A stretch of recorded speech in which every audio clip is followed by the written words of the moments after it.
Welcome back to my YouTube channel. So this is what I've learned after my first year of grad school. I've learned a lot. I made a list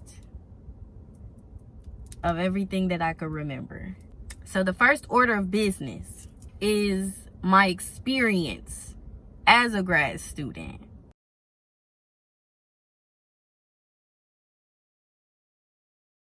Some undergrad students will think that you're old. Apparently, 23 is old.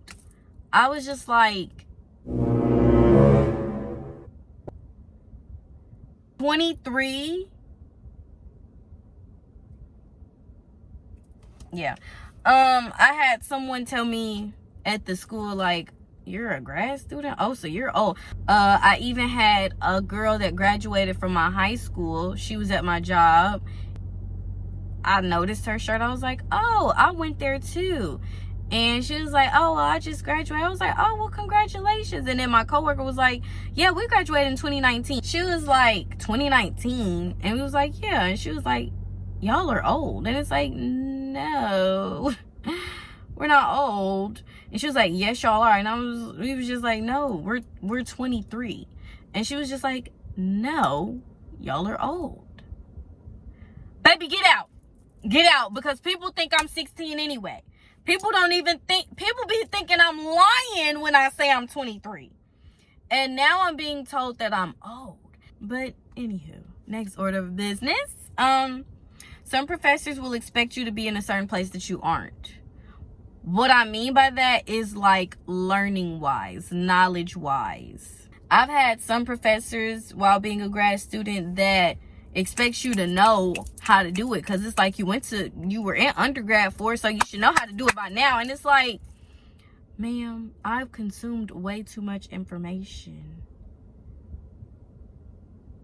Like, I really feel like undergrad should be like 2 years long, because your freshman and sophomore year, you're basically learning stuff that you just graduated from doing in high school. But it's like I've compiled 4 years worth of knowledge into my head. I cannot remember all of that. And then I feel like they think like it's best that you learned it in your last 2 years, so like it's fresh on your mind. It's like, no, it's not.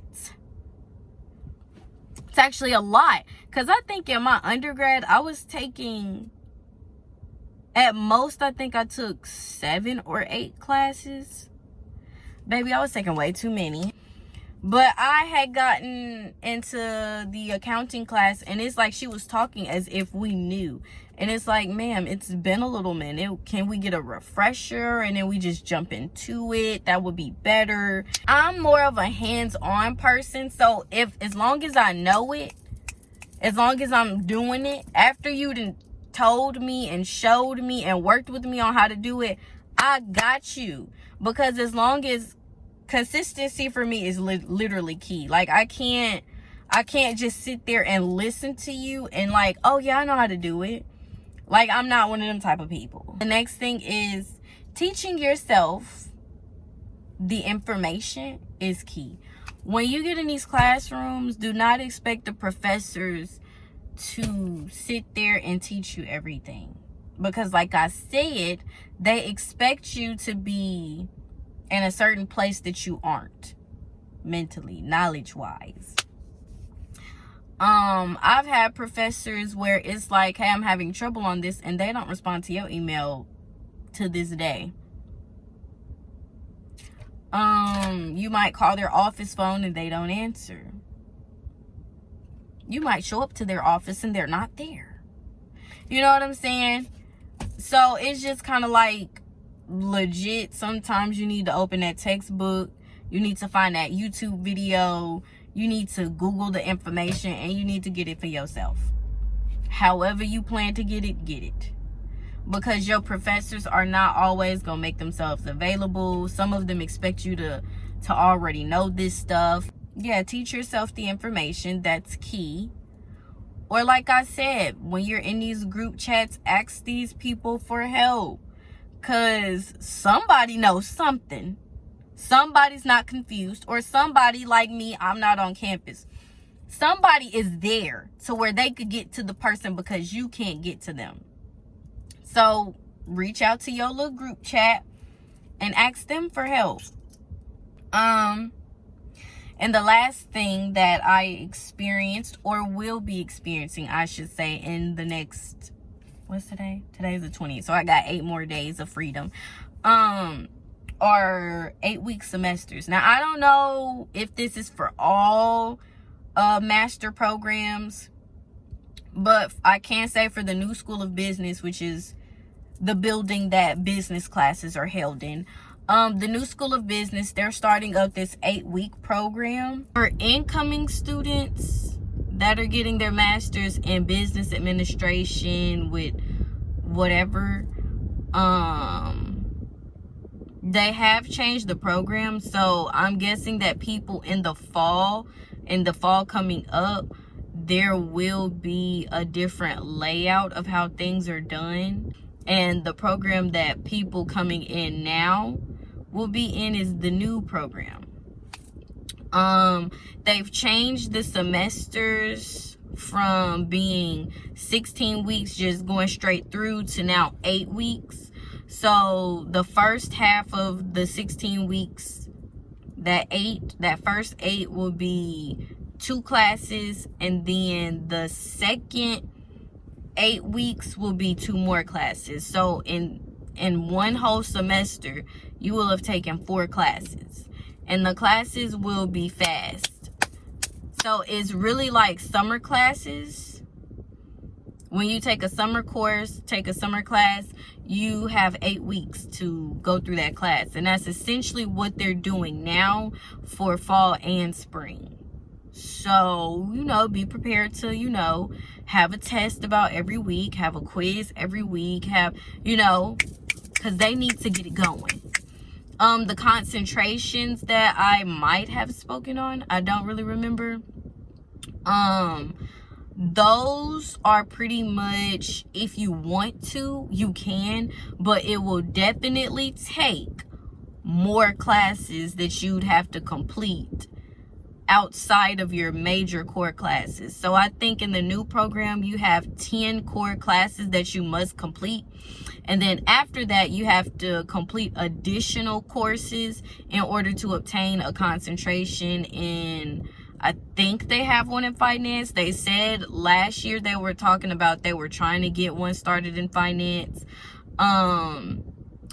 But they definitely have logistics and supply chain management, and human resources management.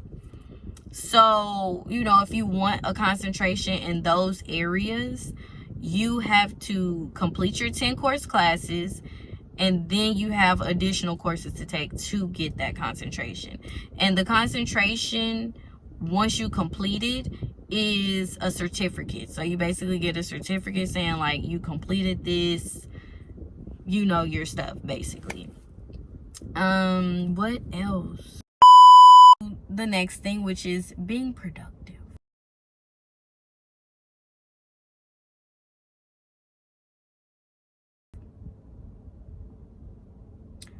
As an online student, me personally, it is tough for me to be productive with being online. And that's simply because I've always had problems with having to learn through a computer. So I have to be productive, and I have to motivate myself to actually get the work done. Now, when I was on campus at school doing online, what motivated me was because I was around other people doing the same thing as me. I was literally on the campus. But now I'm at home. I'm in my room.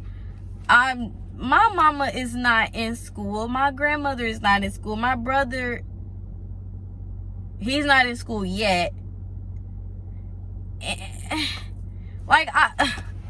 Most of the people that stayed back here and went to the U of M for school, they graduated and they're done.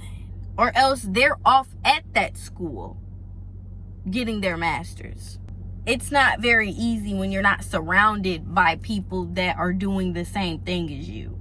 So being productive for me is a big thing. So I have a couple tips.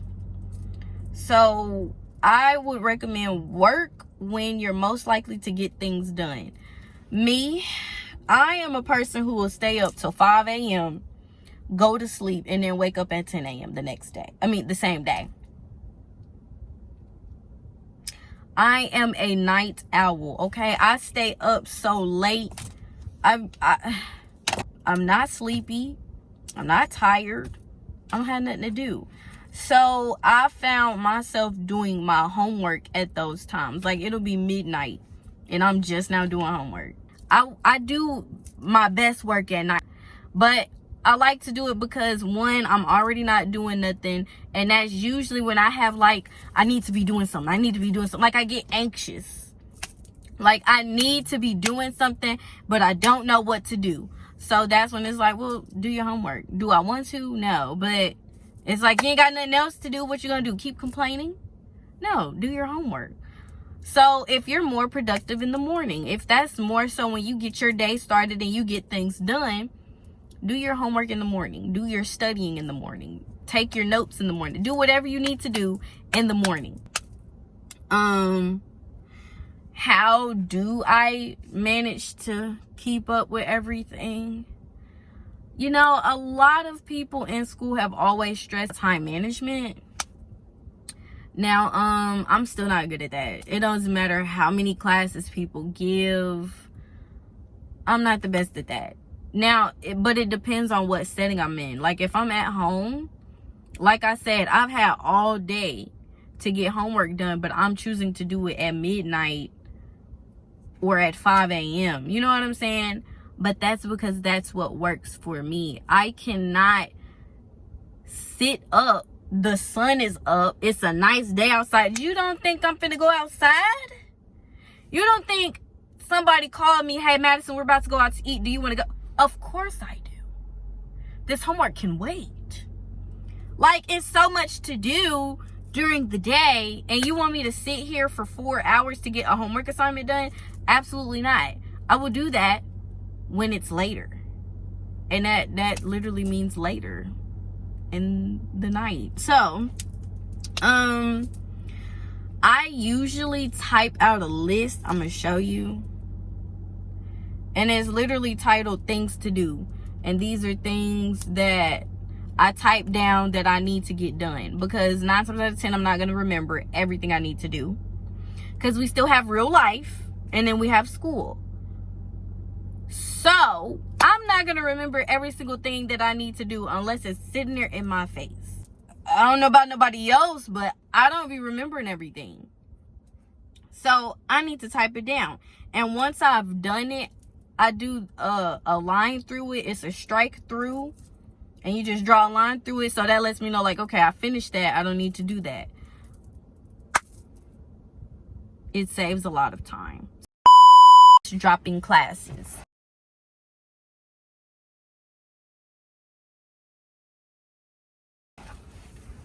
Now, I know a lot of people have that thought process of you want to graduate on time. You want to finish on time. You want to be with everybody else, right? You don't want to fall behind. Unless you know now. Like I've said plenty of times. Stress kills. Say it with me. Stress kills. It surely does. If you stress too much, you will grow some gray hairs. And eventually, if you stress way too much past your bodily limits, you will be killed by stress. So don't do it. You know, or you could just turn into a Scrooge. You don't want either one. So don't stress. And if that means dropping that class, drop that class. Okay?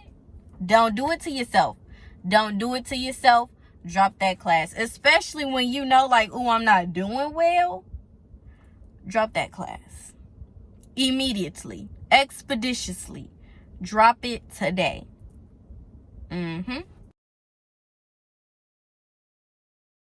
Don't feel as though you need to hurry up. Like, at the end of the day, you gonna realize that everybody else that didn't go to school, they're at work. Eventually, you was gonna make it there full time, making full time money and benefits. You just wasn't there yet. I've dropped a class. I dropped my, what was it? It was a finance class. I dropped that class because I'm literally not performing well. Because in none of my classes, because that class was taking up so much of my time that I forget, oh, I got this assignment and this assignment and this assignment in my other two classes. But I've been so hyper fixated on this class that I forgot about those assignments that are due the same day that his assignment is due. And what did I say? Being productive. Type out a list of everything you need to get done and strike it out as you complete it. If something is consuming majority, like 100% of your time, or like 90% of your time, and your other classes aren't even getting that much attention from you, drop that class. Because next thing you know, the class you're gonna fail either one or two or all of your classes. And then also, when you're stressed, you don't perform at your best. You perform very low because you're so stressed out and you're overthinking and you're just tired and you don't feel like it.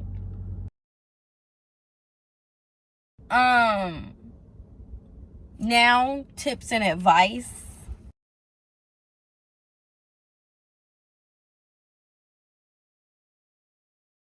I got a lot of them. The first one is get to know the people that are there to help grad students, i.e. the Graduate Studies Office. For those that are going to Alabama A&M. For other schools, I don't know what you call it. The graduate office, the graduate administration, whatever you call them. Get to know them people. Because I have a number for one of the girls that works in the office as a grad assistant. I have a number for the lady that helps in admissions for grad students, but she knows just about everything as well, or she knows how to get you in contact with whatever. She's very helpful. I have a business card for the person that is like over her, I guess. I forgot what he does or what his like title was, but I have his business card as well if I want to contact him. So it's just like, make sure you know somebody in that grad studies office, because you're going to need them. You're definitely going to need them. The next thing is get people's social media, email, or number, something. Because when I left campus, I am so glad that I got some people's business cards or some people's numbers or some people's emails I've had saved. Because if I was having trouble, I knew I had their personal like office number because it's on their business card, how to contact them. Or I knew who to contact at that point. Even with students, you don't have to be besties, but become associates with some of the students that are in your classroom. Especially when it comes to needing help in class, period. Or if you just need someone to do the footwork for you because you're not physically there. Like for me, it would take me almost 4 hours to get to Huntsville, Alabama. And then I got to go do the footwork. Whereas I could text a student, call a student, or email a student and be like, hey, can you help a girl out? And sometimes they help you out. Or else they'll find out the information that you need and get it to you. Like they'll get the direct cell phone number, the email, the something. Make sure you be getting social media emails and numbers. Make sure. Another tip is to check your email. check your school email. I do not care how often they email you. Check that email, because it's going to be something in there and you missed it. And I say check your email because there's going to be so many opportunities in your email, but not too many people check their emails. I'm one of them, where one of my emails, I have 4,901 emails that I have not read. But if you're wanting like opportunities like internships or a job or some type of convention, or if you want to get more involved in organizations or research or something, it's always something in that email. So I got a comment on my other grad school processing tips from someone. I'm gonna put it right here, but I'm gonna still read it so you could like read along or whatever. They said, quick question though, overall, do you think graduate students have a similar, if not same, experience as undergrad in regards to attending events, organizations, engaging in school activities, etc.? I know I'm there to work, but I also want to experience what AAMU has to offer. So I said, I found that it's not as easy to find opportunities for graduate students. Almost everything I attended on campus was mainly undergrad focused. Some examples were internships, jobs, organizations on campus, etc. Don't get me wrong, they have stuff for grad students. The graduate student council members, conferences, internships, research opportunities, jobs, organizations, competitions, etc. It's really just the fact of who you know and who knows you. So network plays a big part into it. For more activities and events around campus, it's pretty much the same. So the only difference would be the opportunities allotted to you in organizations, because they're centered around undergrad students.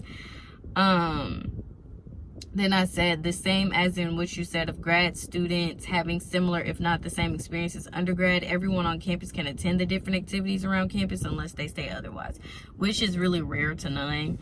Like, I've seen a couple things in my email where they would say, we're having this event for the sophomores, we're having this event for the freshmen. They'll have things like that. But for the most part, majority of things that happen on campus regarding opportunities are centered around undergrad students. And I can understand why. It's because they're fresh out of high school. They're really just getting into the real world. And they're trying to prepare the undergrad students for what's to come. But like I said, it's based on who you know and who knows you, because I had one professor that was there that wanted me to participate in a conference, and he was like, if it happens, I really want you to go. Because we were having a conversation. I told him I graduated from Lane College for doing my undergrad. And one of my professors there, he was like, oh, I know who she is. And, we started talking, and he was like, oh, well, I used to work with her with this and that and da-da-da-da. And I'm trying to get another one going. So, do you want to join if it comes about? And I was like, yeah, that's fine. And so it didn't end up happening. But that was a way. That's how I mean, like, who knows you and who you know. So it's opportunities out there. They do have a lot of job fairs. They have both virtual and in person. So I do encourage for people to go to those. Have your resume, a couple resumes on hand. Dress in your, business casual, business attire, whatever you decide to choose. And, go to these things. Anyway, I will say that they do have a lot of opportunities, but, be prepared to hear at a good handful of them that it's undergrad students. I did attend one event where NASA came on campus, and they do have internships and job opportunities for students that are undergrad, getting your master's, getting your doctorate, all of that. They have positions for that. They have internships for that, so you can do that. But it's tough out here. I'm letting you know, it's a little tough. But as long as you go out and you network and just start a conversation with people, you never know. Then boom, there you go. Whole opportunity out there for you.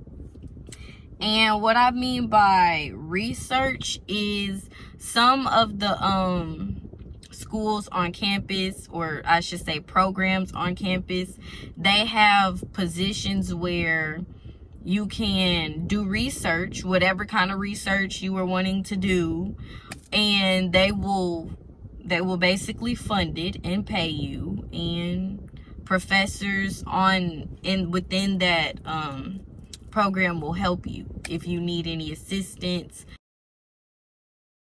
Check your email.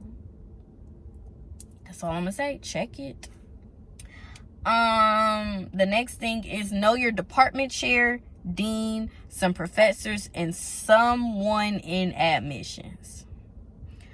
I say these 4 because before I got to Alabama A&M, I was emailing so many people, calling so many people, and I would not get a response. And sometimes it was because I was emailing the wrong person. Or else I would call the wrong department because that wasn't the department to help me with that. So know somebody and make sure you have them locked in. I don't care if it's their cell phone number, their private office number. Because I know when I used to work as a graduate assistant on campus, if you wanted to like contact somebody at the New School of Business, they only had like a central phone that it would lead all the calls to. And it was my job then to redirect your call to who you were wanting to actually talk to. I would legit give some people the extension because, baby, quit calling this phone. I don't know why they are not answering their office phone. Make sure you know who those people are. And especially when it came to, like, with the New School of Business, they were doing a bunch of restructuring. And so the person that I was contacting that was the director wasn't the director anymore. And it's like, the person that I was contacting that was my professor on paper wasn't my professor. So that's why I say to make sure you know your department chair, know your dean, know some professors, and know somebody in admissions. Because somebody knows something and they could get the word to you, and then you could go from there. Next is get food stamps, but get the food stamps before you go to school. Because I had to get food stamps. Well, I didn't have to, but I wanted to, okay? Because I don't know about nobody else, but I'm not a millionaire who's in college, you know what I'm saying? And groceries are expensive. Next is fellowship. Apply for that. Like I said in my first video, that is basically where the school gives you money and you don't have to pay it back. Everyone that is a grad student is eligible for it. Apply for it. If you go to Alabama A&M, I'm going to put a video up showing a screen recording showing how you literally get to it. And you go from there. But apply for a fellowship. And don't think, oh, I applied during the fall so it covers for the whole semester. No. Every single semester that you have a class, I don't care if it's 1, 2, 3, 4, 5, 6, 7, 8. I don't care how many classes you've taken. Apply for that fellowship. Because it ranges from receiving $500 to $1,000 towards your schooling. It will help you a lot. And it will take a giant chunk. Okay? Depending on how much you get. But yeah, apply for a fellowship. And that goes for every single semester. If you're taking summer classes, fall classes. Do they do winter classes? I don't know. Winter classes or spring classes. Apply for the fellowship every single time. You have to, in order to potentially get that money. Lastly is FAFSA. I want to talk about that. So for the girlies and the guys, if any watch, if you went to undergrad and you didn't pay for schooling, like you had scholarships and grants and stuff paying for that, then you're like me. You've never had any loans before that you had to pay back. I am taking a summer class, right? I'm taking a summer class. And the school emailed me on like 4 days after May 1st, and we're like, hey, so you have some money in your account that you need to pay back. You have a balance,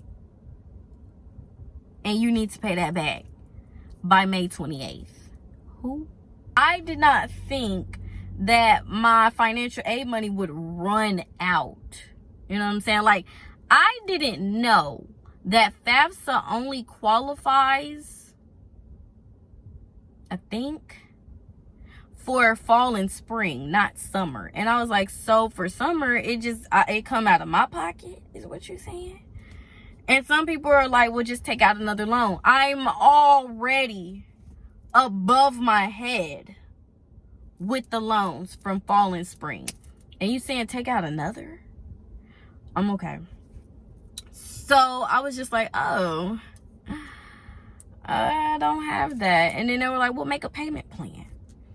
I get on there to make a payment plan. They talking about today is due. A fee is due of $77. And then on June 1st, you're going to pay $717. What kind of payment plan is this? This is more than my car note. So just a heads up that when you apply for FAFSA, it only qualifies for fall and spring. And if you want some money for the summer, you got to apply for another loan. I don't know if that will be through FAFSA, or if you go to a bank, or if you go to some type of company. Yeah, they were like, well, if you run out of money. I was like, run out? How do you run out? Chill. I'm so over it. But I ended up talking to someone in the office, and they were like, well, basically make what payments I can towards the balance. And then by the end of summer, if I haven't paid it off in full, then I contact student accounts, and they will, or accounts receivables. What did they call themselves? That was my experience after grad school. The biggest one I didn't like was a lot of it. Not even gonna lie. I'm not even gonna, oh, I'ma just pick 5. No, a lot of it. Yeah, I didn't like it. But, I got 1 more year to go. I'm excited. I'm excited because I'm ready to be done. That's the end of my video. I hope that y'all enjoyed this, and I hope that it was really informational. I hope y'all took something away from this.